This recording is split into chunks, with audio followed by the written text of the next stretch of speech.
Bismillahirrahmanirrahim. Assalamualaikum warahmatullahi wabarakatuh.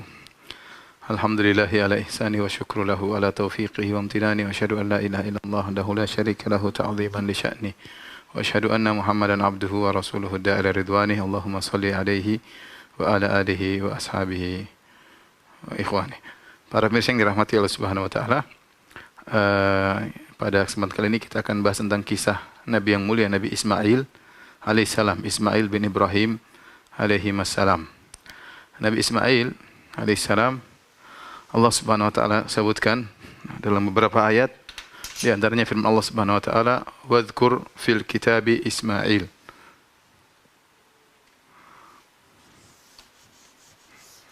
Ya'muru ahlahu bis-salati waz-zakati wa kana 'inda rabbih mardiyya. Wa kana 'inda rabbih mardiyya.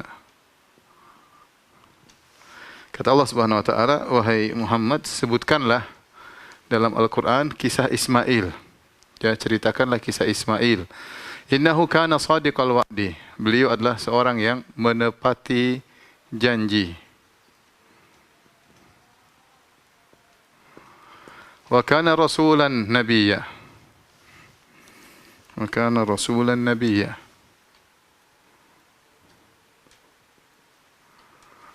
Seorang rasul. Wa kana ya'mur ahlahu bis-salati. Memerintahkan keluarganya untuk salat dan zakat. Salat dan zakat. Wa kana 'inda rabbih mardiyya, dia diridhai di sisi Rabbnya, disukai oleh di sisi Rabbnya.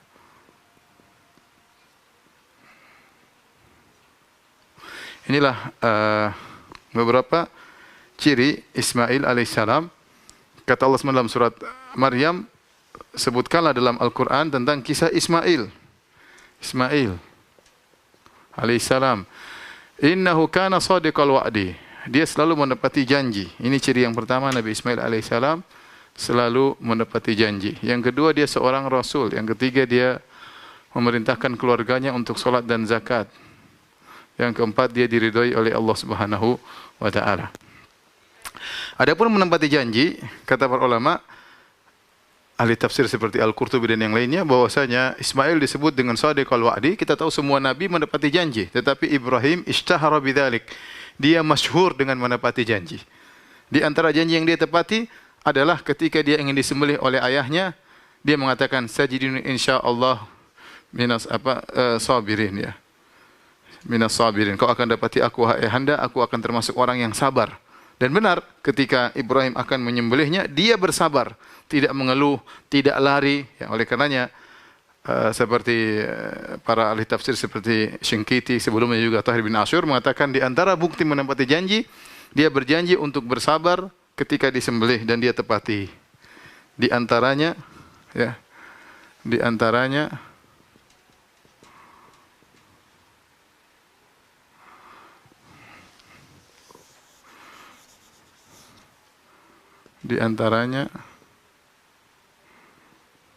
berjanji kepada ayahnya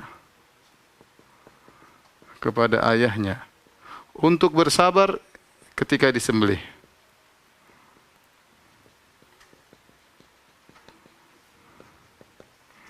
Dan benar-benar beliau bersabar, tidak mengeluh sama sekali, tidak lari, bersabar dengan penuh kesabaran. Ya, nanti akan kita sebutkan kisahnya. Kemudian para ulama juga menyebutkan di antaranya Ismail alaihissalam pernah berjanji ketemu dengan seorang suatu tempat. Kemudian dia datang, orang tersebut nggak datang dan Ismail nunggu di situ. Ada yang mengatakan 1 hari, ada yang mengatakan 3 hari. Setelah 3 hari baru orang itu datang. Tapi Ismail maksudnya dia sabar, nungguin orang, ya, nungguin orang sampai 3 hari. Sampai 3 hari karena sudah terlanjur janji.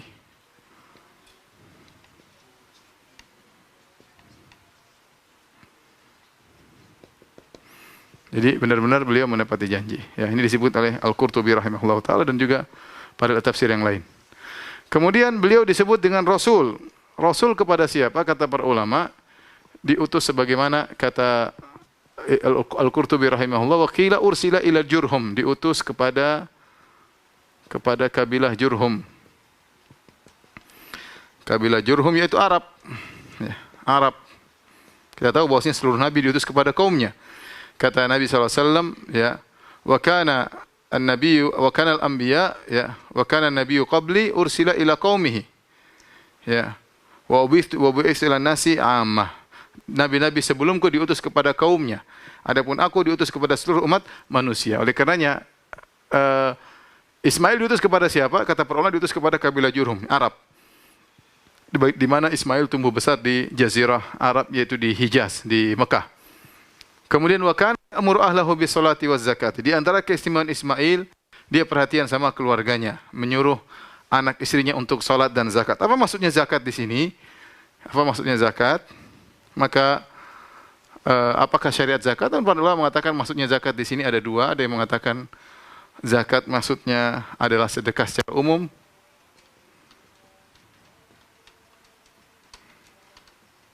Ada yang mengatakan zakat maksudnya tazkiyatun nafs. Tazkiyatun nafs yaitu pensucian jiwa. Pensucian jiwa.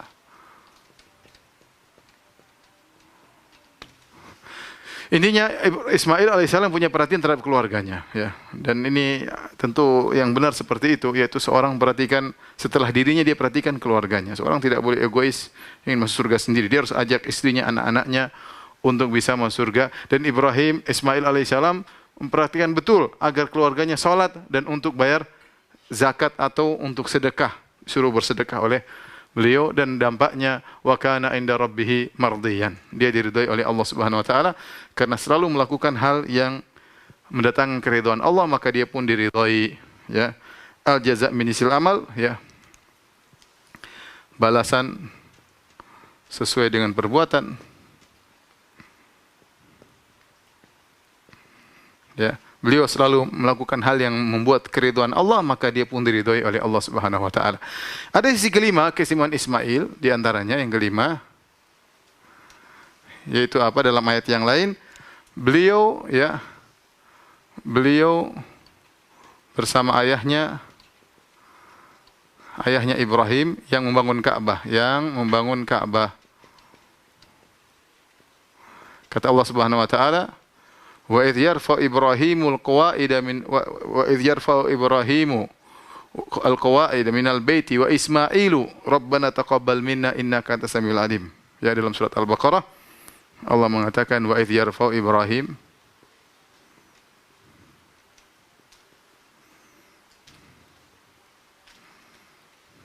al-qawaida minal bait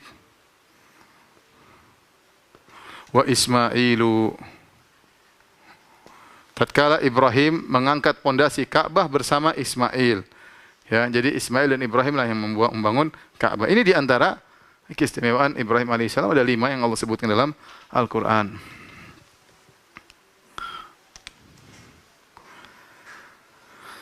Oleh karenanya, di antara sifat tercela adalah menyelisihi janji. Ya, orang menyelisihi janji itu merupakan sifat tercela.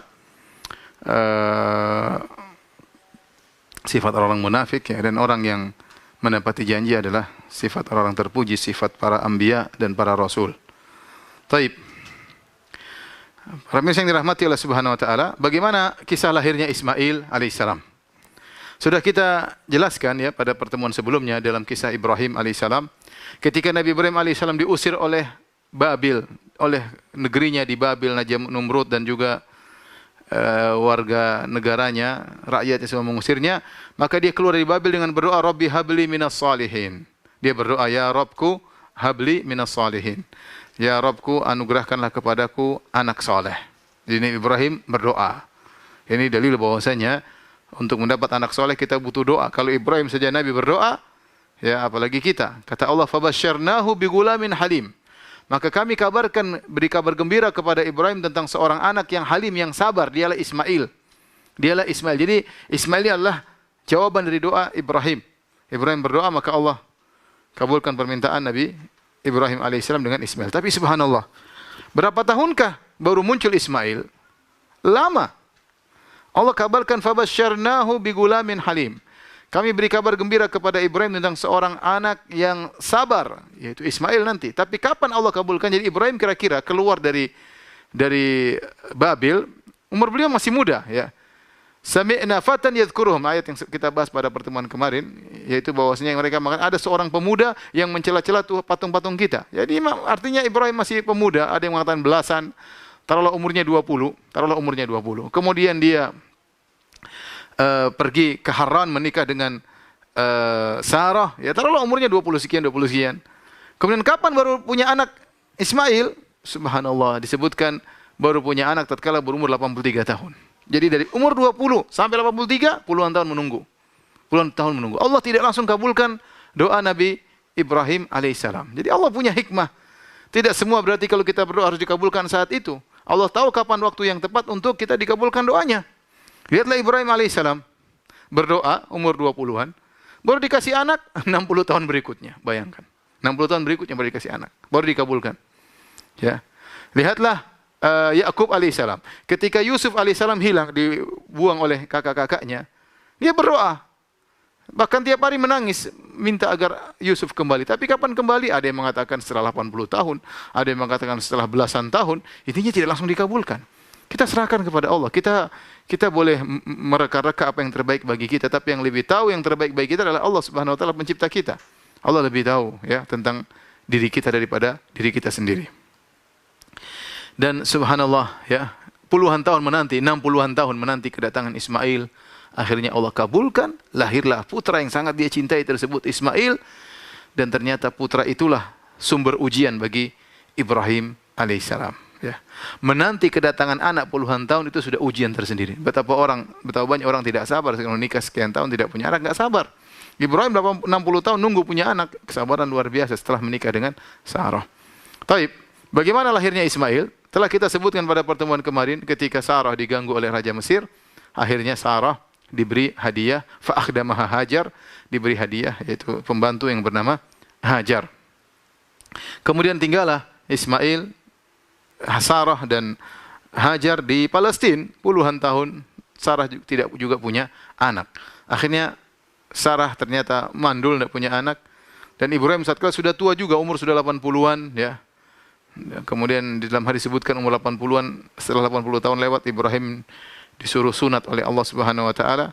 Ikhtatana Ibrahim ba'da 80 sanah wa ikhtatana bil qadum ya. Ibrahim alaihissalam sunat setelah umurnya lewat 80 tahun. Dan dia disunat dengan al-qadum. Al-qadum ada dua pendapat. Ada yang mengatakan qadum maksudnya kampak. Ada yang mengatakan qadum adalah nama kota. Dia disunat di suatu kota namanya al-qadum. Ya. Intinya setelah usia 80 tahun, ya, akhirnya Sarah pun kasihan sama suaminya. Suaminya yang punya anak. Akhirnya Sarah mengatakan, sudahlah, kau nikahilah Hajar. Atau kau gaulilah Hajar. Akhirnya Sarah pun menghadiahkan Hajar kepada Ibrahim alaihissalam.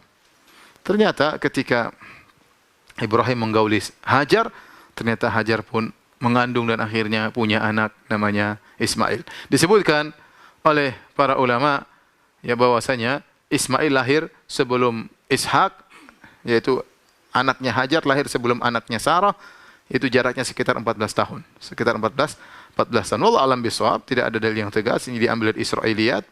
Ya, tetapi ada jarak antara lahirnya Ismail dengan lahirnya Ishak. Ketika Hajar, ya kita lihat Sarah dengan Hajar tentu perbandingannya jauh. Sarah ini sangat cantik jelita, terkenal sangat cantik luar biasa seperti dalam hadis ya.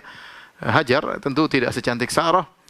Tetapi ketika Hajar mengandung, kemudian melahirkan seorang anak namanya Ismail, mulailah Sarah cemburu. Cemburu kepada pembantunya, bekas pembantunya.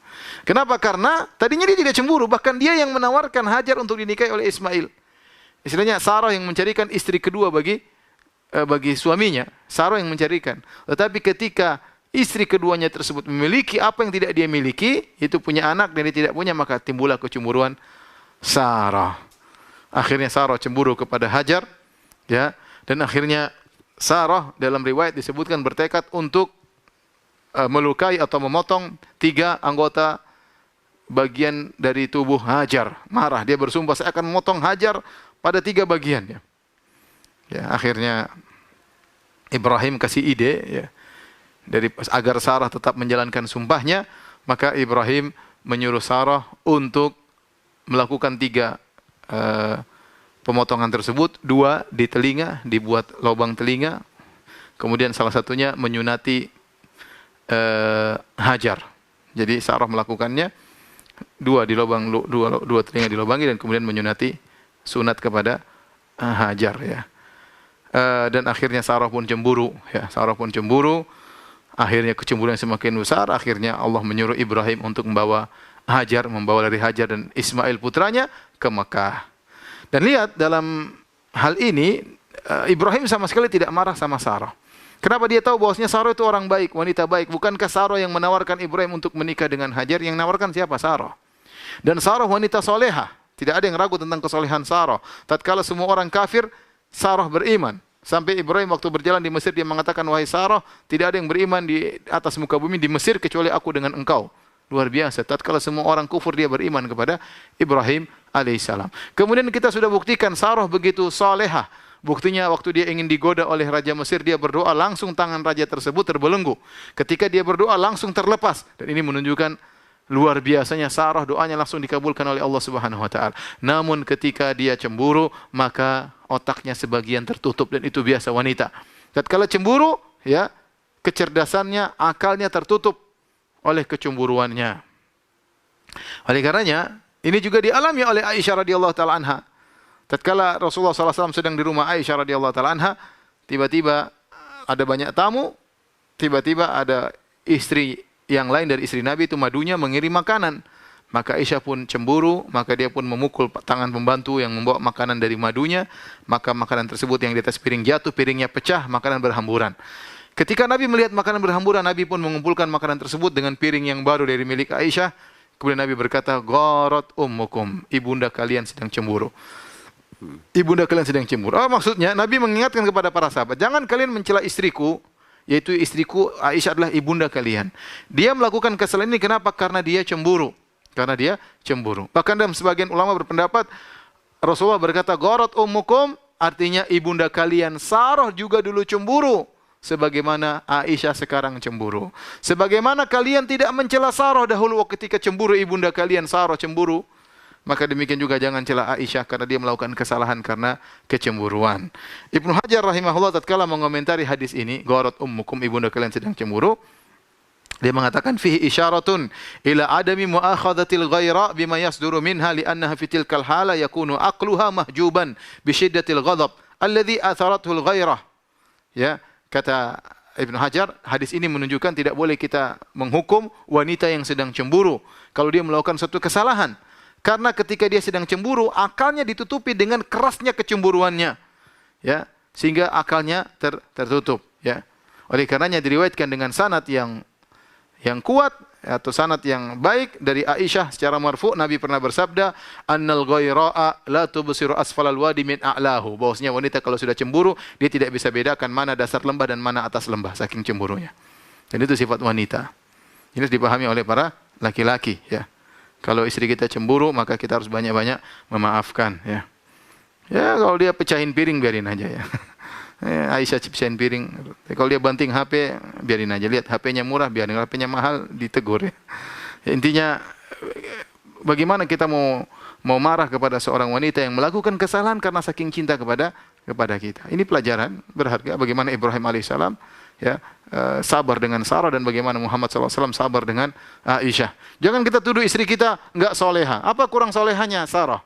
Malah lebih soleh dengan kita. Sarah soleha luar biasa. Ya, apa kurangnya solehahnya Aisyah? Tapi ketika cemburu, akal mereka tertutup. Susah untuk berpikir dengan jernih. Kenapa sedang cemburu? Ya, sehingga kadang melakukan perbuatan yang keliru. Akhirnya para pemirsa yang dirahmati Allah Subhanahu wa taala, akhirnya Ibrahim pun membawa Hajar dan Ismail menuju tempat yang jauh dari Palestina menuju kota Mekah. Bayangkan ribuan kilometer, ya. Semua ini adalah ujian, ya. Ternyata lahirnya Ismail adalah kebahagiaan. Inilah yang dinanti-nanti oleh Ibrahim puluhan tahun, ternyata ujian juga bagi Ibrahim. Allah mengujinya pada orang yang dia cintai. Ya, karena Ibrahim adalah Khalilur Rahman, kekasih Allah, diuji pada perkara-perkara yang dia cintai. Ya, anak yang dia nanti-nanti ini nih, langsung disuruh pisah, bayangkan. Belum tahu lagi masih punya anak atau tidak. Ya, belum tahu lagi. Tidak ada kabar bahwasanya dia bakalan punya anak. Nanti datang kabar belakangan bahwasanya Sarah akan punya anak. Belakangan.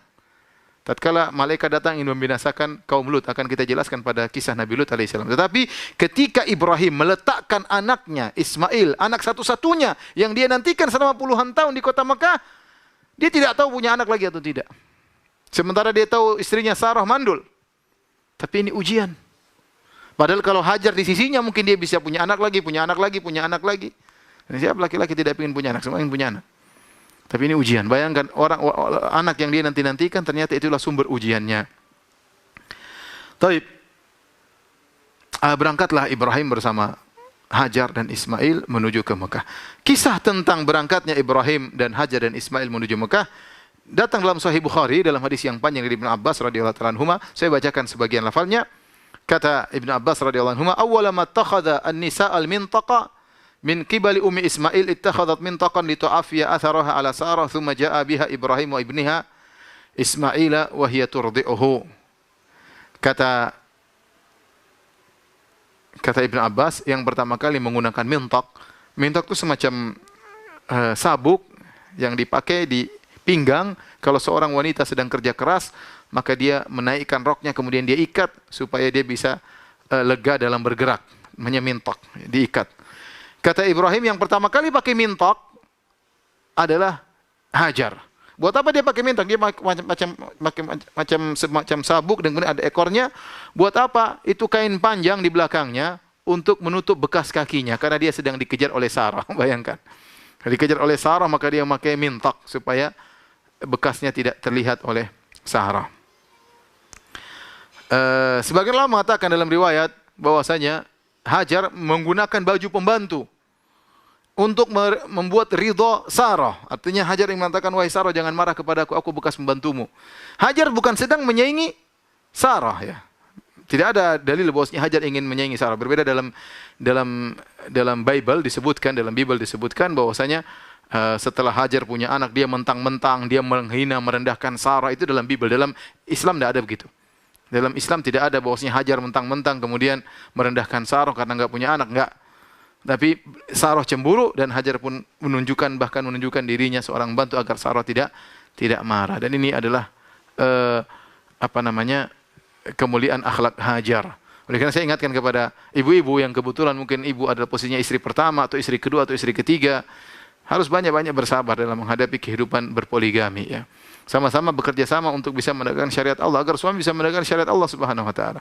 Kalau pas ibu adalah posisi istri kedua yang mungkin lebih muda daripada istri pertama, maka banyaklah mengalah, ya. Banyaklah mengalah, ya. Dan istri pertama juga harus berusaha untuk berbuat adil, jangan memaksa suaminya melakukan hal di luar kemampuannya dengan menceraikan istri keduanya atau yang lainnya dengan mengancam dan yang lainnya ingin merusak rumah tangga, pilih saya atau dia. Ini semua tidak disyariatkan, ini dosa, ya. Rasulullah melarang seorang minta kepada suaminya untuk menceraikan madunya, enggak boleh. Hukumnya haram, ya. Taib, intinya akhirnya karena kecemburuan Sarah memuncak, akhirnya Ismail pun dan Hajar dibawa oleh Ibrahim. Kemudian Ibrahim bawa putranya sampai di Mekah, suatu lembah yang situ akan dibangun Ka'bah. Lembah yang gersang, tidak ada sumber air, tidak ada tumbuhan, tidak ada orang sama sekali. Siapa yang mau tinggal di situ? Enggak ada. Ini ternyata tempat yang sangat dicintai oleh Allah Subhanahu wa taala. Ya, ahabul buqa ilallah Makkah. Tempat yang paling dicintai oleh Allah kota Mekah. Apakah Allah mencintai kota Mekah karena suburnya, karena sungainya, karena indahnya? Tidak. Karena kota Mekah akan dibangun Ka'bah di tempat ibadah. Ya, Allah mencintai kota tersebut karena tempat ibadah. Maka kita harus tahu bahwasanya ukuran kecintaan Allah bukan karena kegantengan kita, karena bagusnya baju kita, bukan, tapi karena iman kita. Ya, kalau ukuran yang dicintai oleh Allah adalah keindahan, Indonesia lebih indah, jauh lebih indah daripada Mekah. Mekah ada apa? Enggak gunung-gunung, dok. Gunung-gunung. Belakangan baru muncul minyak. Dulu gunung-gunung, siapa yang mau tinggal di sana? Ya, gunung-gunung, bukit-bukit, kemudian lembah, enggak ada apa-apa, ya. Tapi Allah mencintai kota Mekah. Kenapa? Karena di situ akan dibangun Ka'bah, Baitullah. Akan disembah Allah di situ, orang akan tawaf di situ, ya. Taib, ya. Ketika Nabi Ibrahim meletakkan putranya di tempat yang gersang, Nabi Ibrahim berdoa, "Inni askantu min dzurriyyati biwadin ghairi dzi zar'in 'inda baitikal muharram. Rabbana liyuqimus shalah." Ya Rabbku, sungguhnya aku meletakkan sebagian anakku di suatu lembah yang tidak ada tumbuhan, tidak ada tanaman di sisi tempatmu untuk membangun Ka'bah, yaitu di dekat Ka'bah. Ya. Kemudian Nabi Ibrahim memberikan bekal kepada Hajar dan Ismail. 2 kantong, 1 kantong isinya korma, 1 kantong isinya air minum. Tsumma qafa Ibrahim muntaliqan. Setelah meletakkan bekal, Ibrahim pun pergi meninggalkan istrinya dan putranya. Ketika Ibrahim pergi, subhanallah, Hajar mengejar suaminya. Bayangkan Ibrahim berjalan dari Palestina menuju ke Mekah, mungkin perjalanan ribuan kilo, ya, butuh perjalanan yang jauh, 1000 kilo lebih. Yang menemani istrinya, begitu sudah sampai di sana ditinggal begitu saja. Maka ini hal yang aneh bagi Hajar, maka Hajar pun mengejar Ibrahim. Ibrahim terus berjalan, tidak peduli. Kemudian Hajar berkata, "Ya Ibrahim, aina tadhhabu? Kemana kau pergi wahai suamiku? Tatrukuna bihadzal wadi, kau tinggalkan kami, istrimu dan anakmu yang masih kecil, masih disusui di lembah ini. Alladzi laisa fi insun wala syai', tidak ada manusia untuk kita mengobrol-ngobrol, enggak ada. Wala syai', tidak ada makanan, tidak ada apa-apa di situ, tidak ada tumbuhan." Faqalat lahu dzalika miraran wa ja'ala la yaltafitu ilaiha. Hajar berulang-ulang menyampaikan, "Wahai suamiku, kenapa kau tinggalkan kami di sini? Kenapa?" Ibrahim tidak menoleh sama sekali. Ibrahim tidak peduli dengan perkataan Hajar sama sekali.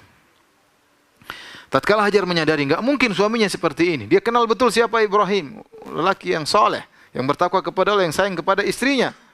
Ketika dia sadar Ibrahim enggak mungkin melakukan hal yang aneh ini, maka Hajar berkata, "Allahul ladzi amaraka bihadza?" Apakah Allah yang perintahkan engkau melakukan ini? Qala na'am. Tatkala itu baru Ibrahim menjawab, "Na'am." Iya, Allah perintahkan aku seperti ini. Qalat, Hajar berkata, "Idzan la yudayyi'una." Kalau begitu Allah tidak akan mentelantarkan kami.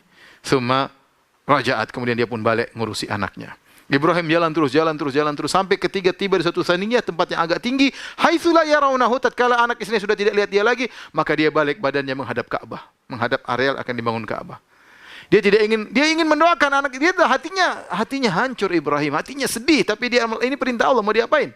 Ujian berat meninggalkan istri sama anak di tempat yang seperti itu, anak yang dia nanti-nanti. Maka Ibrahim begitu sampai di tempat yang agak tinggi, sudah tidak dilihat oleh Hajar dan Hajar tidak melihat dia lagi. Khawatir kalau Hajar lihat dia balik, maka akan dipanggil lagi. Maka dia pun balik menghadap ke arah Ka'bah, mengangkat kedua tangannya. Kemudian dia berdoa dengan doa yang panjang yang Allah sebut dalam surat Ibrahim. Wa idz qala Ibrahim rabbi ja'al hadzal balada amina wa junubni wa bani an na'budal asnam. Tatkala Ibrahim berdoa, "Ya Rabbku, jadikanlah negeri ini negeri yang aman, kota Mekah jadi kota yang aman. Dan jauhkanlah aku dan anak-anak keturunanku dari penyembahan berhala. Rabbi innahunna adlalna katsiran minan nas." Ya Rabbku, sungguhnya patung-patung tersebut banyak menyesatkan manusia. Faman tabi'ani fa innahu minni. Barang siapa mengikuti aku, dia bagian dariku. Wa man asani fa innaka ghafurur rahim. Kata Ibrahim, barang siapa bermaksiat kepadaku, sungguhnya engkau Maha Pengampun lagi Maha Penyayang. Ibrahim luar biasa, hatinya sangat lembut. Dia mengatakan, "Ya Allah, kalau ada orang bermaksiat denganku, engkau Maha Pengampun, engkau Maha Penyayang." Dia tidak mengatakan ada yang bermaksiat kepadaku, binasakan dia ya Allah. Tidak, Ibrahim tidak demikian. Ya, lembut hati Ibrahim alaihissalam. Kemudian dia berdoa lagi, "Rabbana inni askantu min dzurriyyati biwadin ghairi dzar'in inda baitikal muharram. Rabbana liqimus shalah faj'al afidatan minan nasi tahwi ilaihim warzuqhum minats thamarati la'allahum yashkurun." Dia berdoa, "Ya Rabb, ya Rabbku, sungguhnya aku meletakkan anakku di suatu lembah yang tidak ada ya apa-apa, tidak ada tumbuhan sama sekali. Untuk apa? Agar anak-anakku menegakkan salat. Maka jadikanlah hati-hati manusia condong kepada mereka dan berilah rezeki kepada mereka dari buah-buahan, semoga mereka bersyukur." Subhanallah, Nabi Ibrahim berdoa dan doanya dikabulkan oleh Allah Subhanahu wa taala. Sampai sekarang semua orang rindu untuk pergi ke Mekah ya. Saya tidak bayangkan bagaimana kerinduan kaum muslimin untuk bisa pergi ke Mekah untuk tawaf, padahal biayanya besar ya, padahal mengeluarkan biaya, padahal sana capek, letih, tawaf dengan penuh keramaian, apalagi musim haji harus melaksanakan manasik. Tapi subhanallah setiap orang ingin tiap tahun haji. Ya, kenapa? Karena sudah di doanya Nabi Ibrahim dikabulkan, kerinduan kepada kota tersebut. Ya. Terus Nabi Ibrahim berdoa, ya, sambil meninggalkan kedua orang yang sangat dia cintai, yaitu anak dan istrinya. Akhirnya ketika Hajar kembali, mulailah Hajar menyusui anaknya, makan korma yang dijadikan bekal oleh Ibrahim, korma dan air putih. Kemudian dia mulai menyusui anaknya. Ketika makanan habis, air minum pun habis, mulailah susunya Hajar pun kering. Mulailah tatkala susunya Hajar tidak keluar lagi, air susu, mulailah Ismail pun kehausan. Mulailah Ismail pun menangis, sekecil Ismail menangis dan menggeliat-geliat. Hajar bingung apa yang harus dia lakukan. Dia tidak tega melihat anaknya menggeliat kehausan, kelaparan, kesakitan. Maka Hajar harus berusaha. Maka dia pun pergi ke Bukit Sofa. Bukit yang terdekat di situ. Kemudian dia melihat ke arah depan, ke arah kanan, ke arah belakang. Apakah ada orang bisa dimintain tolong? Ternyata tidak ada. Maka kemudian dia turun menuju ke Bukit Sofa. Kebetulan antara Bukit Sofa dan Bukit Marwah ada semacam landai. Jadi orang kalau situ pasti cepat. Yang sekarang dijadikan datar, tidak landai lagi, tapi dijadikan datar, kemudian dikasih lampu hijau sebagai tanda ini areal dulu Hajar berjalan dengan cepat di areal tersebut. Maka kemudian dia pergi menuju Marwah. Sampai di Marwah kemudian dia pun melihat lagi kanan kiri, ada ke orang bisa minta tolong? Tidak ada. Kemudian dia turun lagi. Terus 1, 2, 3, 4, 5, 6 sampai 7 kali di Marwah. Waktu Nabi menyampaikan cerita ini, Nabi berkata, "Fadzalika sa'yun nasili bainahuma." Itulah sebabnya kenapa manusia melakukan sa'i antara Safa dan Marwah, gara-gara kisah Hajar. Inilah sebab syariatnya kenapa ada sa'i. Makanya seorang tatkala sa'i dia menghidupkan, merenungkan tentang kisah Hajar, bagaimana susahnya dia mencari bantuan untuk putranya Ismail. Sampai akhirnya ketiga yang ketujuh kali sudah sampai di Marwah, tiba-tiba Hajar mendengar suara. Fatasamma'at, kemudian dia mendengar lagi. Dia mengatakan, "Sahin, diam kamu, diam, ada suara." Dia berusaha mendengar lagi. Ya, kemudian dia berkata, "Qad asma'ta, kau telah mendengarkan suara." Dia berbicara dengan sumber suara. "Fa in kana indaka ghiwas, kau sudah mendengarkan suaramu. Kalau kau punya bantuan, bantulah aku." Ternyata fa idza hiya bil malak inda maudhi'i Zamzam, tiba-tiba ada malaikat Jibril datang.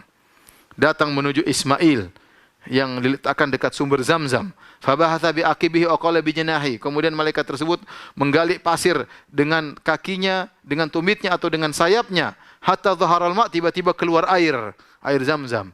Maka Hajar pun begitu gembira melihat air keluar, sumber air. Faja'alat tuhawwidhuhu, maka dia pun mulai membendung air tersebut. Kenapa air terus mengalir keluar? Dia khawatir ini keluar terus habis.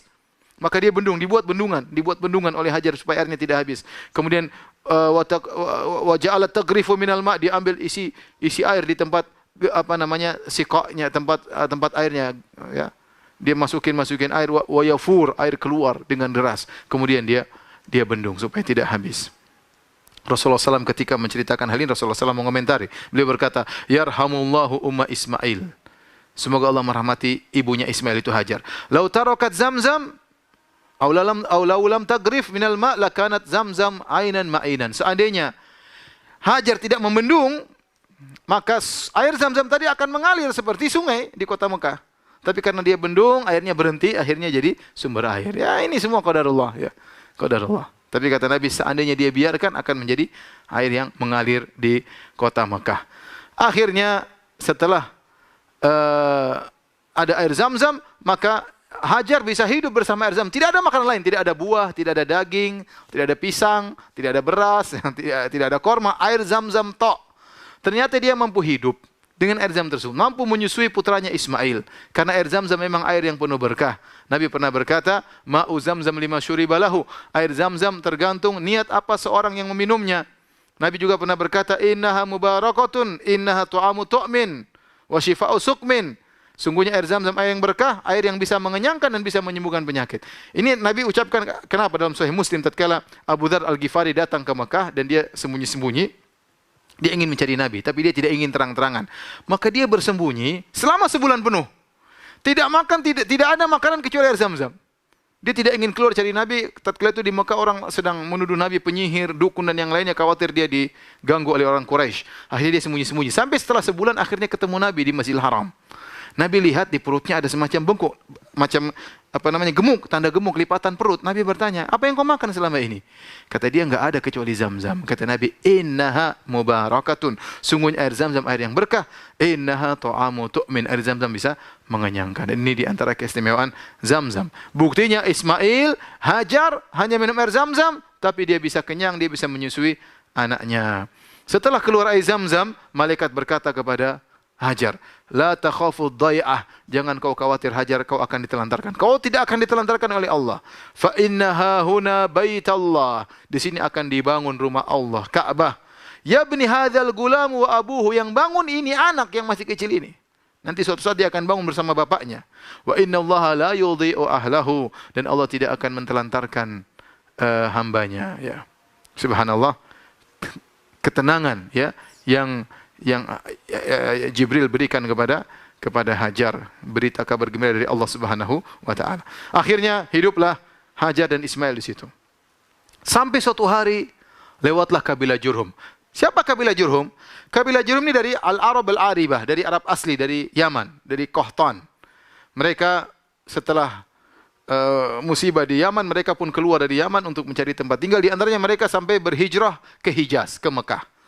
Mereka biasa lewat tempat situ, tahu-tahu pada suatu hari mereka kaget. Mereka lewat daerah areal Ka'bah, tiba-tiba ada burung yang muter-muter di atas areal Ka'bah. Maka mereka berkata, inna hadza at-ta'ira la yaduru ala ma. Ini burung tidak mungkin muter-muter kecuali ada air di bawahnya. La ahduna bi hadzal wadi wa fihi ma. Setahu kita sering lewat sini, enggak ada air. Ini kok ada burung muter-muter situ. Coba cek. Akhirnya mereka cek. Diutuslah 2 orang untuk ngecek. Ternyata benar ada air Zam-Zam. Ternyata ada penjaganya di situ. Penjaganya siapa? Hajar dan Ismail tinggal di situ. Akhirnya mereka pun datang, kemudian mereka ngobrol sama Hajar. Mungkin pakai bahasa isyarat atau pakai bahasa apa. Intinya mereka berkata, "Ata'dzalina lana an nanzila indaki?" Kau izinkan kami untuk tinggal bersamamu wahai Hajar? Faqalat na'am, kata Hajar, iya. Walakin la haqqa lakum fil ma, tapi ini air milik saya, bukan milik kalian. Qalu na'am, kata mereka, setuju, ya. Ini perlu kita ingat. Kenapa? Karena yang berhak menguasai Ka'bah adalah Ismail, ya, karena itu air milik Ismail dan Hajar, ya. Nanti akhirnya Ka'bah dikuasai oleh kabilah Jurhum dan anak-anak Ismail akhirnya diusir di kemudian hari. Jadi Hajar mengatakan, ya, silakan kau tinggal bersama kami, tapi ini air adalah milik kami. Subhanallah, doanya Hajar terkabulkan waktu Hajar berkata kepada Ibrahim, wah Ibrahim, kau tinggalkan kami di suatu lembah, laisa fi insun wala syai', tidak ada manusia dan tidak ada sesuatu pun. Ternyata Allah kabulkan, ada air Zam-Zam dan ada tetangga. Datanglah kemudian suku Jurhum tinggal di situ bersama Ismail. Sampai akhirnya Ismail tumbuh, wa syabbal ghulam wa ta'allama al-arabiyyata minhum. Ismail bukan orang Arab. Dia orang Babil, bapaknya Babil. Kemudian dia tumbuh di Mekah dan dia kemudian belajar bahasa Arab dari orang-orang Arab. Sampai akhirnya apa? Wa anfasahum wa ajabum hina syabba. Bahkan dia yang paling hebat di antara orang-orang tersebut. Ya, tatkala dia tumbuh menjadi muda, dia menjadi orang yang hebat. Bahkan bahasa Arabnya lebih hebat daripada mereka. Dalam satu hadis Rasulullah SAW bersabda, "Awwalu man fataqallahu lisanahu bil arabiyyatil mubina Ismail." Orang yang pertama kali Allah buka lisannya untuk bisa berbicara dengan Arab yang baik adalah Ismail. Jadi Ismail dia bukan orang Arab. Tetapi ketika dia tumbuh di tengah-tengah orang Arab dan Allah ajarkan bahasa Arab kepada Ismail, jalil yang paling fasih daripada orang-orang Arab tersebut. Maka akhirnya Ismail tumbuh di sana bersama suku Jurhum, suku Arab asli. Akhirnya dia pun meninggal, ya, dengan salah seorang wanita dari kabilah Jurhum. Tidak lama kemudian akhirnya Hajar meninggal dunia. Hajar meninggal dunia. Mulai Ismail kemudian tinggal dan menikah dengan seorang wanita di daerah tersebut dari suku Jurhum. Taib. Para misal yang dirahmati oleh Subhanahu wa taala, Ibrahim alaihissalam meskipun dia tinggal di Palestina, dia sering kali tengok anaknya. Dan para ulama menyebutkan dalam riwayat dia naik burak untuk menengok anaknya karena jarak jauh sekali. Ya. Sampai satu hari Ibrahim tengok anaknya Ismail. Ternyata Ismail lagi tidak di rumah, cuma ada istrinya. Maka Ibrahim bertamu, sudah sangat tua Ibrahim, ya sudah sangat tua, ya sudah hampir 100 ya. Maka dia bertanya kepada, hampir 100 tahun umurnya, sekitar 100 tahun. Maka dia bertanya kepada istrinya Ismail, "Mana suamimu?" Kata istrinya, "Kharaja yabtaghi lana," sedang kerja cari nafkah buat kami. Kemudian Ibrahim bertanya kepada istri Ismail tentang bagaimana kondisi kalian, bagaimana kehidupan kalian. Maka istrinya menjawab, "Nahnu bisyarr." Kami hidupnya buruk. Nahnu fi dhiq, kami dalam kondisi sempit, wa syiddah, dalam kondisi sulit. Dikumpulkan semuanya. Syarr, syiddah, dhiq. Yaitu kami hidup sulit, kami hidup sempit, kami hidup buruk. Bayangkan, mengeluh. Fasyakat ilai, maka dia pun mengeluh kepada Ibrahim tentang kondisi rumah tangganya. Maka kata Ibrahim alaihissalam, dia tidak tahu ini mertuanya, dia enggak tahu. Maka Ibrahim berkata, "Fa idza jaa zaujuki faqri'i alaihi salam." Kalau datang suamimu, sampaikan salam dariku. Wa quli lahu yughayyir atabata babihi, dan sampaikan kepada suamimu untuk mengganti atabatal bab. Atabah itu adalah kayu yang dipijak sebelum buka pintu. Ya, jadi bukan galang pintu, bukan daun pintu. Sebagian orang salah menerjemahkan atabah. Atabah itu semacam kayu. Jadi orang kalau masuk pintu ada kayu yang dia pijak dulu, baru kemudian kayu model zaman dulu ada kayu, baru kemudian buka pintu, namanya atabah. Kenapa dikatakan atabah seperti wanita? Karena sama-sama mautu'ah. Ini bahasa Arab. Intinya akhirnya dia mengatakan kalau suami datang sampaikan untuk merubah pijakan pintunya. Falamma ja Ismail, tatkala Ismail datang, seakan-akan dia merasakan ada sesuatu.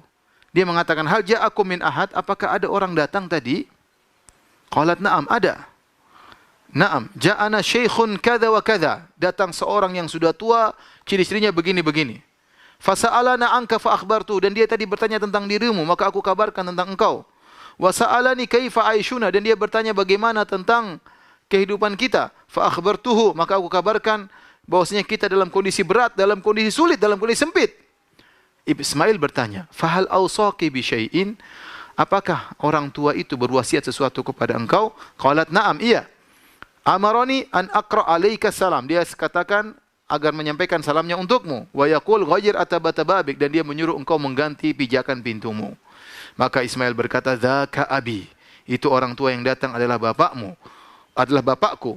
Waqad amarani an ufariqaki, dan dia telah memerintahkan aku untuk menceraikan engkau. Ilhaqi bi ahliki fatallaqaha.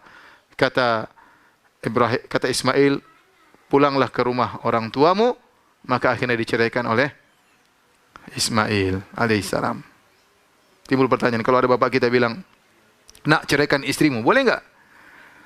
Kalau ada orang tua kita, bapak kita bilang, "Nak, ceraikan istrimu," boleh enggak? Ada dalilnya. Boleh. Ismail menceraikan anaknya gara-gara disuruh apa? Ibrahim alaihissalam. Ya. Demikian juga Umar bin Khattab pernah menyuruh putranya Ibnu Umar untuk menceraikan istrinya. Dia nurut sama bapaknya. Nah, kalau kita bagaimana? Bapak kita suruh kita menceraikan istri kita. Ya. Kata para ulama, hal ini pernah ditanya kepada Imam Ahmad. Bagi Imam Ahmad kalau orang tua kita menyuruh kita menceraikan istri kita. Tapi para pemirsa yang dirahmati Allah Subhanahu Wa Taala, bagaimana kalau orang tua kita menyuruh kita untuk menceraikan istri kita? Ya. Ibrahim menyuruh Ismail menceraikan istrinya, Ismail lakukan. Umar bin Khattab menyuruh putranya Abdullah bin Umar menceraikan istrinya, maka dia pun nurut. Bagaimana ayah kita? Imam Ahmad pernah ditanya tentang hal ini, kata Imam Ahmad, "Lihat bagaimana ayahmu.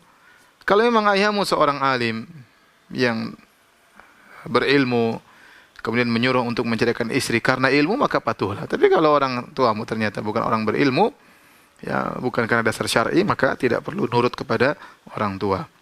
Akhirnya Ismail menceraikan wanita tersebut. Setelah itu dia menikah dengan wanita yang lain. Hajar sudah meninggal dunia, ya. Ibunya sudah meninggal dunia. Kemudian dia menikah lagi dengan wanita dari kabilah Jurhum yang lain.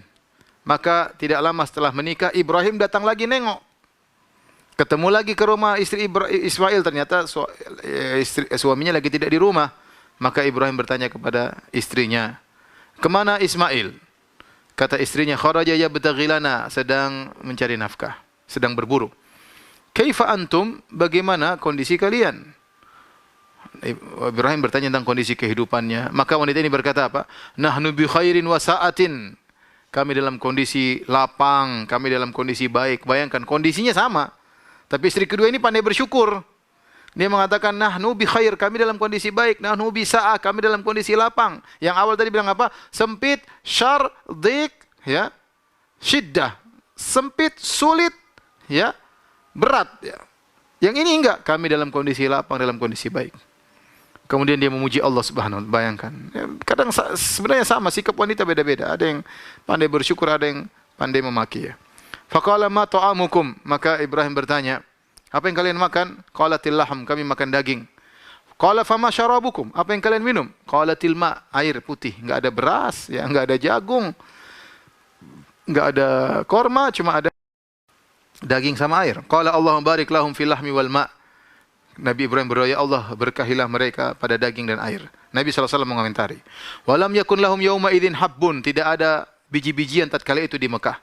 Walau kana lahum da'a lahum fi, kalau seandainya ada biji-bijian di situ, Nabi Ibrahim akan doakan supaya berkah. Subhanallah, kebetulan di Ismail enggak ada beras. Seandainya Ismail makan beras, didoain oleh Ibrahim, maka beras akan banyak di kota Mekah. Tapi enggak ada, cuma ada daging sama air putih, itu yang didoakan.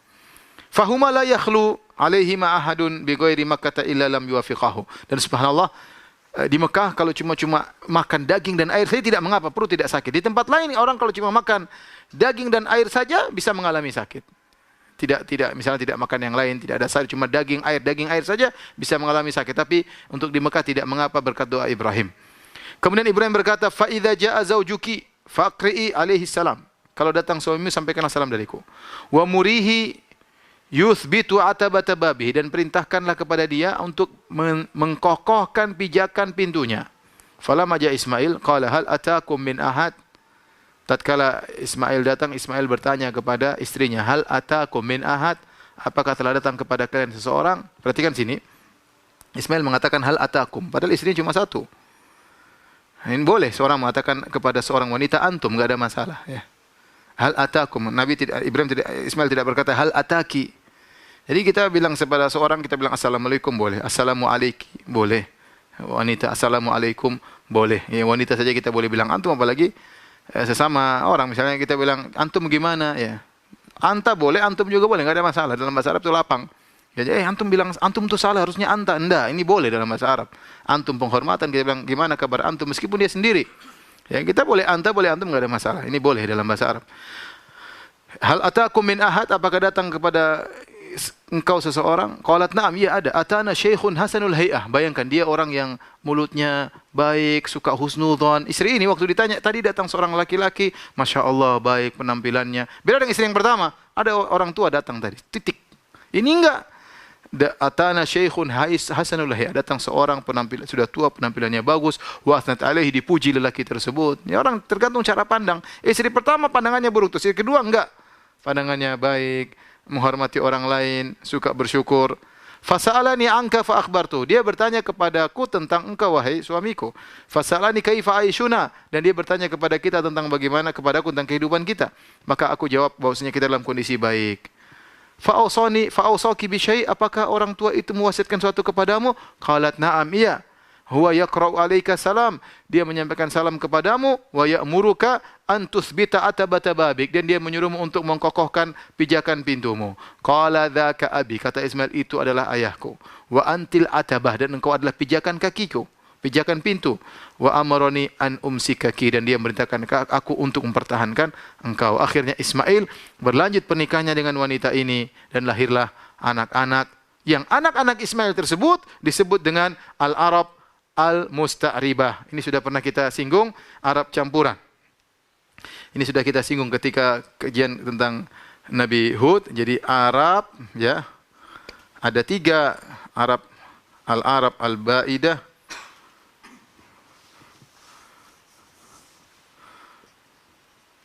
al-Arab al-Ba'idah, yaitu Arab yang punah. Tidak ada keturunannya, tidak dijelas, tidak bisa ditelusuri keturunannya. Itu diantaranya kaum Ad dan kaum Samud. Itu kaumnya Nabi Hud dan kaumnya Nabi Saleh. Kalau namanya Al-Arab Al-Aribah, Al-Arab Al-Aribah, yaitu Arab asli.